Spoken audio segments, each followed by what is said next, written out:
চাকরিহারা শিক্ষক সুবল সোরেনের মৃত্যু আর তাকে কেন্দ্র করেই কিন্তু এই মুহূর্তে তুমুল চর্চা বিতর্ক। কারণ পুলিশের বিরুদ্ধে যে অভিযোগ রয়েছে, পুলিশ বাড়ির কাউকে না জানিয়ে, যারা আন্দোলনকারী তাদেরকে কাউকে না জানিয়ে পুলিশ দেহ নিয়ে চলে যাচ্ছিল। তারপরই পথ আটকায় চাকরিহারা শিক্ষক শিক্ষিকারা এবং যাকে কেন্দ্র করে এই মুহূর্তে তুল কালাম কাণ্ড। পুলিশের বিরুদ্ধে অভিযোগ উঠছে, একাধিক অভিযোগ উঠছে। আর অন্যদিকে চাকরিহারা শিক্ষকরা বলছে দীর্ঘদিন ধরে এই সুবল সোরেন মানসিক অবসাদে ভুগছিলেন। তার উচ্চ রক্তচাপ জনিত সমস্যা ছিল, ব্রেন স্ট্রোকে তার মৃত্যু হয়েছে। এই বিষয়গুলো কিন্তু চাকরিহারা শিক্ষক শিক্ষিকারা জানাচ্ছেন।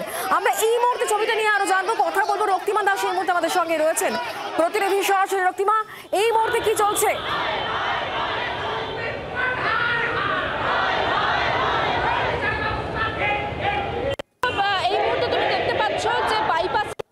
হাসপাতালে তার দেহ ছিল, সেখান থেকে সেই দেহ বের করে নিয়ে আসা হয়েছে এবং সেই দেহ নিয়ে কিন্তু একেবারে বাইপাসের উপর রুবির দিকে কিন্তু চলেছেন যারা শিক্ষিকারা। সেই মরদেহ নিয়েই কিন্তু তারা মিছিল করছেন। একদম পেছনের যে মরদেহের সবাহী গাড়ি তা কিন্তু রয়েছে, যেটা বারে বারে যে কোথাও তাদেরকে না জানিয়েই কিন্তু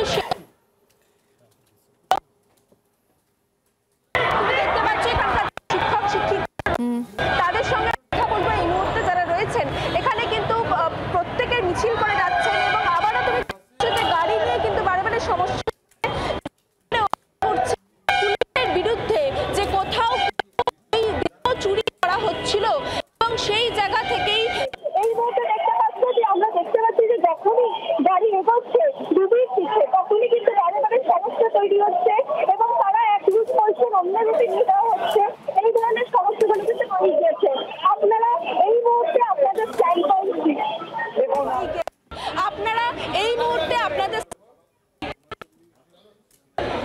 এই সুবল স্যারকে নিয়ে রুবি মোড় অবধি যাব, ওখানে গিয়ে আমরা শ্রদ্ধা জ্ঞাপন করব, সম্মান জানাবো।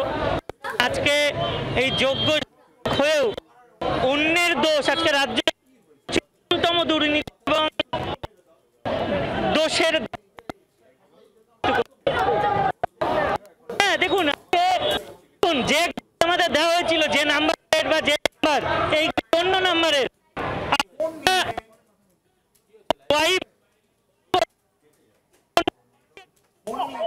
সবই চুরি হয়ে যাচ্ছে।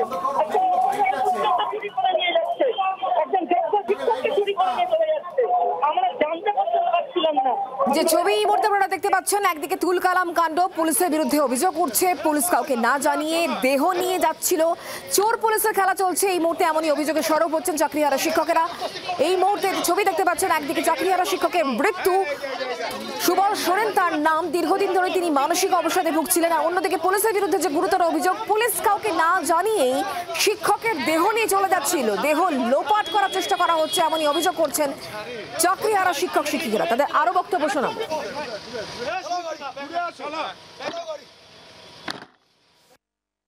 এই দায় সম্পূর্ণরূপে সরকারের, কারণ সরকার দুর্নীতি করেছে এবং সেই দুর্নীতিটাকে সেফগার্ড করার জন্য বিচার ব্যবস্থা, সরকারকে বাঁচানোর জন্য 15,000 শিক্ষক শিক্ষিকা এবং 5,000 প্রায় শিক্ষাকর্মী যাদের বিরুদ্ধে কোনো অ্যালিগেশন ছিল না তাদেরকে ধ্বংস করেছে। তো আজকে এই যে 2 বছরে তার একটা 1.5 বছরের একটা ছোট্ট বাচ্চা, তার দায় কে নেবে? কিছু জানো না, একেবারে আরজিকরের মতো সিঁদুর মোছার খেলা চলছে। এখানে একেবারে আরজিকরের মতো তড়িঘড়ি করে বডি নিয়ে বেরিয়ে আসে, পুরো আরজিকরের মতো সিঁদুর মোছার খেলা চলছে। দেশের রাষ্ট্রপতি মহোদয়া, প্রধানমন্ত্রী মহোদয়, মাননীয় মুখ্যমন্ত্রী, আজকে স্বাধীনতা দিবসের জন্য আমরা কোথায় যাব? আমাদের বন্ধু সুবলের তাদের ছোট বাচ্চা অনাথ হয়ে গেল, কোথায় যাবে? সুবল সোরেনের মৃত্যুতে একেবারে কালো কাপড় হাতে নিয়ে কিন্তু বিক্ষোভ প্রদর্শন চলছে। এই মুহূর্তে দেহ আটকে রাখা হয়েছে, পুলিশের বিরুদ্ধে একাধিক অভিযোগ উঠছে। আর গোটা বিষয় নিয়ে আমরা কথা বলেছিলাম সিপিএম নেতা তথা আইনজীবী বিকাশ রঞ্জন ভট্টাচার্যের সঙ্গে। তিনি ঠিক কি বলছেন শোনাবো তার বক্তব্য। সৎ চাকরি প্রার্থীরা এইভাবেই তাদের জীবন দান করতে বাধ্য হবেন, মৃত্যুবরণ করতে বাধ্য হবেন। একটাই জবাব, একটাই উত্তর। সামগ্রিকভাবে দেশ থেকে এই ধর্মীয় সাম্প্রদায়িক বিজেপি এবং বঙ্গদেশে মমতার মতো একটি সাম্প্রদায়িক এবং দুর্নীতিগ্রস্ত দলকে তাড়াতে হবে। না তাড়াতে পারলে পরে মানুষের শান্তি নেই, মুক্তি নেই। মৃত্যু দুর্ভাগ্যজনক, তবে বিরোধীরা এই বিষয় নিয়ে রাজনীতি করছে এমনটাই বলা হচ্ছে তৃণমূল কংগ্রেসের তরফ থেকে। অরূপ চক্রবর্তী তিনি কি বলেছেন শোনাবো তার বক্তব্য। দেখুন, এই ঘটনার আশঙ্কা আমরা আগেই করেছিলাম যে এই রাজ্যের বুকে যারা রাজনৈতিক বিরোধী, সেই রাম এবং বাম যৌথভাবে এই আইনজীবীদের সহযোগিতা এক শ্রেণীর দিনের পর দিন এই মামলাটাকে দীর্ঘসূত্রিতা করিয়েছেন এবং চেষ্টা করেছেন যাতে প্যানেলটা বাতিল করা যায়। এই পাপ কিন্তু সিপিএম বিজেপিকে ছাড়বে না। যে ঘটনা ঘটেছে তা চূড়ান্ত নিন্দনীয়। প্রশাসন নিশ্চিতভাবে সেই পরিবারের পাশে তো রয়েছেই, চাকরিহারা সকলের পাশে রয়েছে, কিন্তু সুপ্রিম কোর্টের ঊর্ধ্বে আমরা কেউ নই। সুপ্রিম কোর্টকে কমপ্লাই করেই রাজ্য সরকার কাজ করবে। এই মৃত্যু দুঃখজনক, দুর্ভাগ্যজনক, কিন্তু এই রাজনৈতিক অতৃপ্ত আত্মা, ওই কাকচিল শকুনরা, ওই ফিরদৌস শামীম থেকে বিকাশ রঞ্জন ভট্টাচার্য বা অভিজিৎ গাঙ্গুলির যে নেক্সাস, সেই নেক্সাস আজকে এই মৃত্যুর জন্য দায়ী। বিজেপি নেতা সজল ঘোষ তার এই বিষয়ে কি বক্তব্য, তিনি কিভাবে দেখছেন এই গোটা বিষয়কে, শোনাবো তার বক্তব্য। ছোটবেলায় মা বলতেন যে মিথ্যা কথা বলতে নেই, বললে নাকি জিভ খসে পড়ে যায়। ওই অরূপ বাবুকে আর অরূপ বাবুর পিসিমাকে দেখে এখন বুঝি যে আমার মা কত ভুল বলতেন, কত ভুল শেখাতেন আমাদের। মানে একটা অমানুষের মতো কথা বলে গেল যে এর মধ্যে বিকাশ রঞ্জন, অভিজিৎ গাঙ্গুলি, এই যে আয়নায় কখনো নিজের মুখ দেখেছে এরা? আর এবার শোনাবো আইনজীবী ফিরদৌস শামীম, তিনি এই বিষয়ে কি বলছেন তার বক্তব্য শোনাবো। কারণ যদি সত্যি সত্যি মানসিক অবসাদ হয়ে থাকে, এই অবসাদের কারণ কি? এই পশ্চিমবঙ্গের লক্ষ লক্ষ লক্ষ কেন বলবো 1 কোটির অধিক বেকার যুবক যুবতী, তাদের এই মানসিক অবসাদের কারণ হচ্ছে এই তৃণমূল কংগ্রেসের আমলে কর্মসংস্থান না থাকা, বা কর্মসংস্থান হলেও চুরির জন্য সেই কর্মসংস্থানের স্থায়িত্ব না থাকা।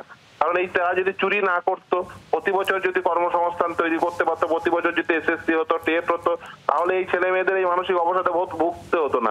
তারা যদি চুরি না করতো, তৃণমূল কংগ্রেস যদি চুরি না করতো, মমতা বন্দ্যোপাধ্যায়ের এই যে গ্রুপ, তারা যদি চুরি না করতো, তাহলে আজকে এই পরিস্থিতি তৈরি হতো না। বাংলার আওয়াজ, বাঙালির আবেগ, জি 24 ঘন্টা।